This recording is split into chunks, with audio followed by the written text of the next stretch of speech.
Hey guys, it's Miss Davis here. It's my first video back since having Miss Aubrey, so it's good to be back, and we're going to jump right into Unit 9, Skill 6, which is modeling. So our essential question is, how can we model word problems using conversions and proportions? So basically modeling is just taking a word problem and turning it into real-life visuals and setting up a problem-solving process. So over on the side, just note that all these conversions that are listed here are directly from your reference table on your Common Core exam.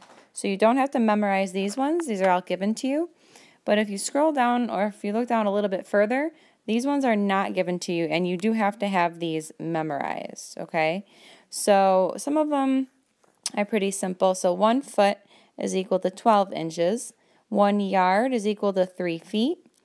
And 1 kilometer, so kilo means 1,000 meters. Okay, so it's 1 centimeter. So cent means, there's 100 cents in a dollar. So 100 millimeters. And kilo, again, means 1,000 grams. So kilogram, one of them is equal to 1,000 grams. So off to the side, we can note just kind of those prefixes there, that kilo means 1,000 and cent usually references 100. Okay, so when we look down here, we have to know how to go back and forth between different conversions because they're usually embedded within a word problem, and you usually have to do it as your final step of the problem. So convert the following. 205 inches equals how many feet? So we're going to go ahead and start off by creating a proportion. So set up a proportion with consistent units. What that means is that you want, if you're going to have feet on the top and inches on the bottom on the left fraction, then feet and inches need to be in the same location on the second fraction. So if I start off with, I'm going from inches to feet. So I'm going to use this conversion up here. I know that 1 foot is equivalent to 12 inches. So I'm going to set that up on the left side with feet on the top, inches on the bottom. Now for our conversion, we are trying to find our feet. So x feet on the top have to match up with the feet on the left side, is equal to 205 inches on the bottom. So see how I have feet and feet on the top and inches on the bottom. So you definitely need to have those match in order for this to work. Now it's just a proportion that we can cross multiply. Okay, so that's our next step. So I'm going to cross multiply. When you cross multiply, you just drop all the units. So you can know you don't need to rewrite feet or inches at all anymore. So 12 times x is what we're looking at there, is just 12x is equal to 205 times 1 is just 205. Divide by 12, and we get x is equal to 17.08, and now we can add those units back on at the end. Feet is what we were looking for from the beginning. Okay, let's try the second one. So we've got feet to yards. So if I look up here, I see my yard.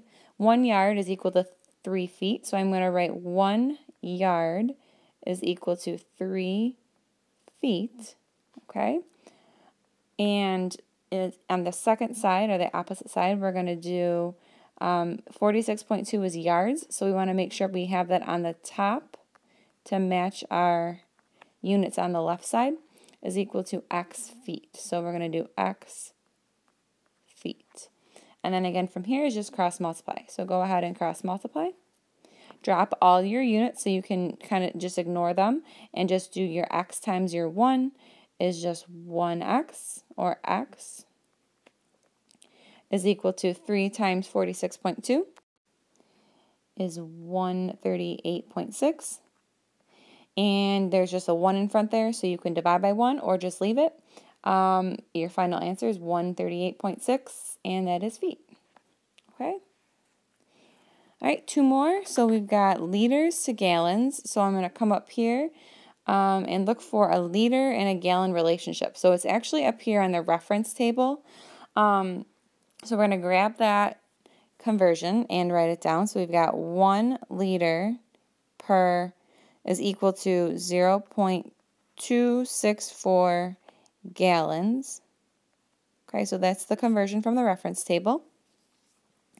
And then our conversion we want to use or do our conversion for is the 5.25 liters. So right on the top across from the other liters.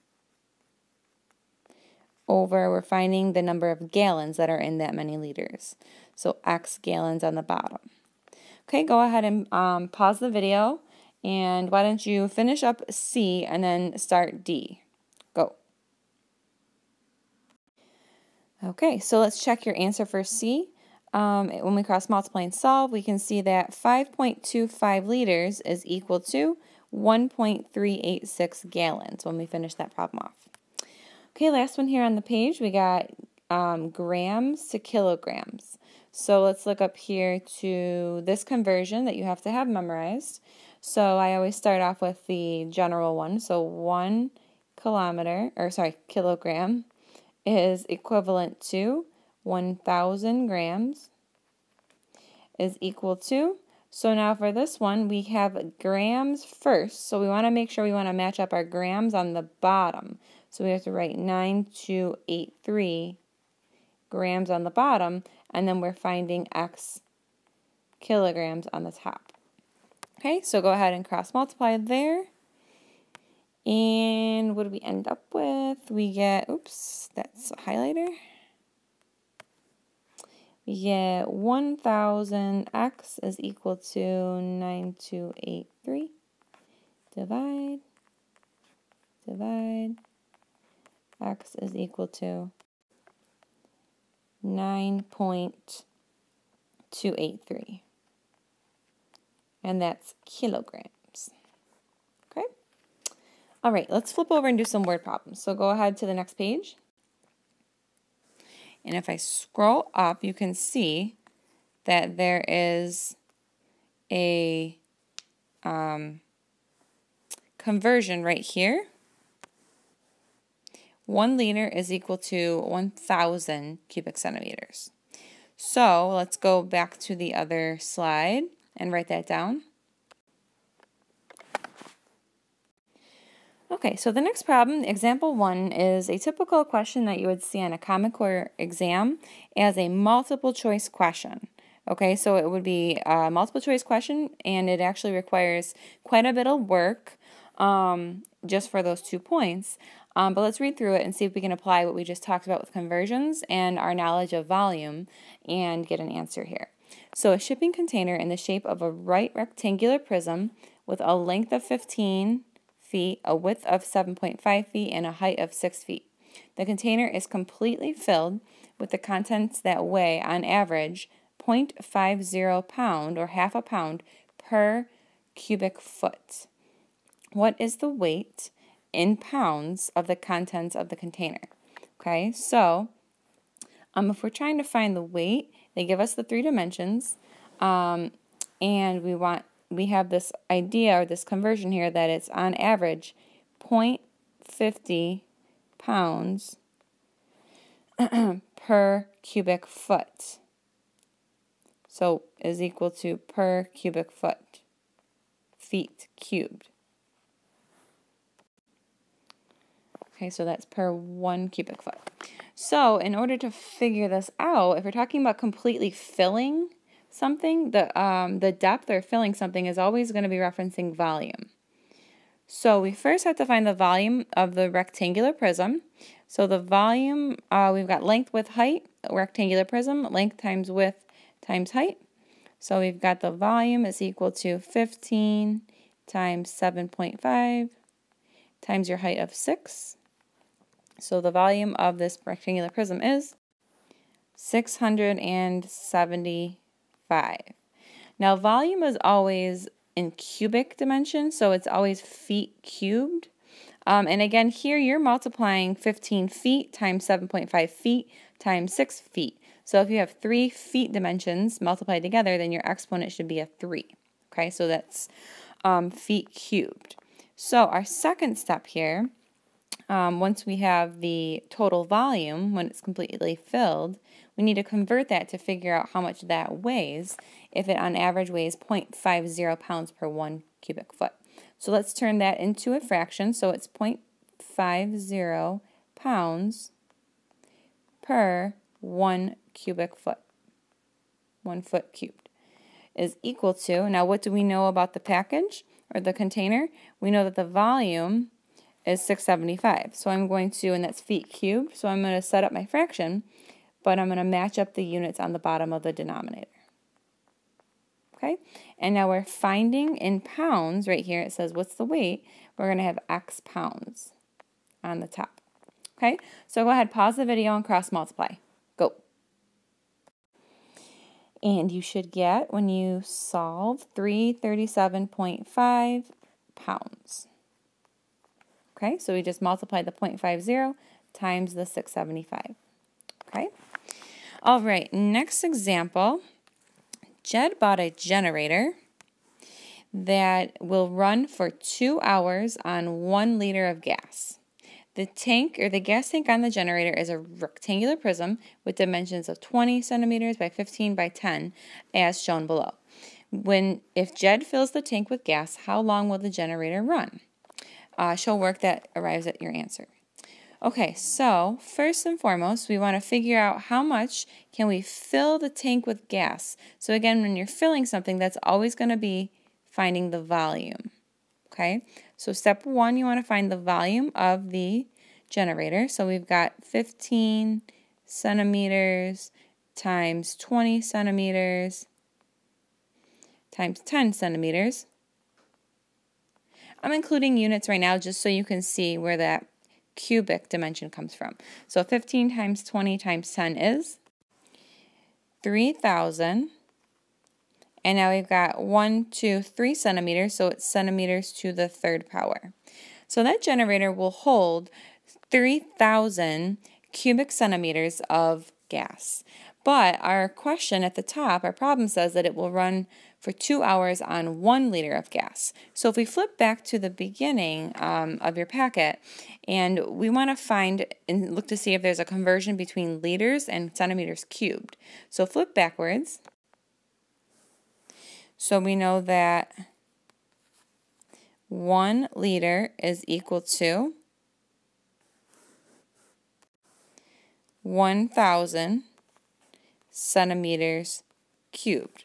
So this right here is from the reference table.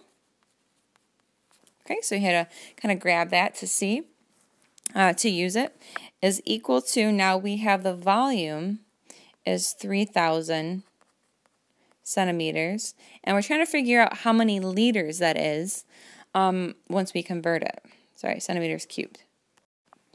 And now go ahead and cross multiply to solve for the number of liters. So go ahead and pause the video and cross multiply. So when you solve, you end up finding out that the generator is actually holding 3 liters of gas. So if it runs for 2 hours on 1 liter of gas, then that means that if we have 3 liters times 2 hours for each one of those liters is going to be equal to 6 hours total that it will run. Okay? All right. Okay, example 3. A fish tank in the shape of a rectangular prism again has the dimensions of 16, 18 inches, and 12 inches. The tank contains 1860 or 1,860 cubic inches of water. What percent of the fish tank is empty? Round to the nearest percent. Okay, so we're talking about it containing water. Okay, so now this 1860 number is how much it has in it currently right now. It's not all the way full, so we need to figure out the full volume. So we're going to go ahead and again use volume equals length times width times height. So find the volume of your fish tank, 16 times 18 times 12, giving you that the volume is 3,456 inches cubed. Now for this one, it's not asking you to convert inches to feet or anything like that. They're asking you what percent is the tank full. So in this case, we're looking for a percentage. We're not doing any conversions. We know that it's currently full. It currently holds this much right now, but its potential is this 3,000 number. So we're going to use a proportion. So with percents, you want to use this proportion. You probably heard it before. Percents always go over 100. So percent over 100 is equal to the part over the whole. Okay? So the percent is always part of the 100, which is why it's equal to the part over the whole. So in this particular problem, this is the part that it is filled with, and this is the whole, because this is what it could hold total. So we're going to go ahead and set up a proportion using that idea. So we're finding the percent, so it's going to be x over 100 is equal to the part that it is currently holding divided by the whole volume. Okay, so then from there you just can go ahead and cross multiply. I'm going to pause the video and continue that for you. Go. So after you solve the problem, we get 53.8%. But we want the nearest whole percent, so let's just say round it to 54%. But looking back up at the problem, we want to figure out what percent is the tank empty. Okay, so right now it's 54%, not empty, but it's 54% full. So in order to find empty, we have to, so if it's 54% full, then that means we need to take 100%, which is the whole, and subtract off the percent that it is currently holding to figure out that it is currently 46% empty. Okay, so just a little rereading back up at the top to make sure you're answering the question correctly. All right, flip on over for a couple more. So example 4 says the diameter of a baseball is approximately 3.75 inches and the diameter of a tennis ball is approximately 2.5 inches. The volume of a baseball is about how many times greater than the volume of the tennis ball, round to the nearest tenth. Okay, so we have to figure out, it doesn't tell us what specific shape to look up the volume for, but we should know that the baseball and the tennis ball are both spheres. So a sphere formula, the sphere formula that I looked up and that you should reference on your reference table is given to you, is 4/3 pi r to the third power. So our first step is to find the volume of the baseball. Okay, so I'm going to go ahead and do 4/3 pi. Now that r is the radius, which we know is which is equal to half of the diameter, which in this case they give us 3.75 as the diameter up here. So if I cut that in half, divide by 2, it's going to be equal to 1.875 is the radius of the baseball.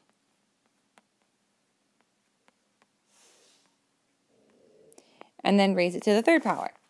Okay, so go ahead and plug that whole thing into your calculator and hit enter.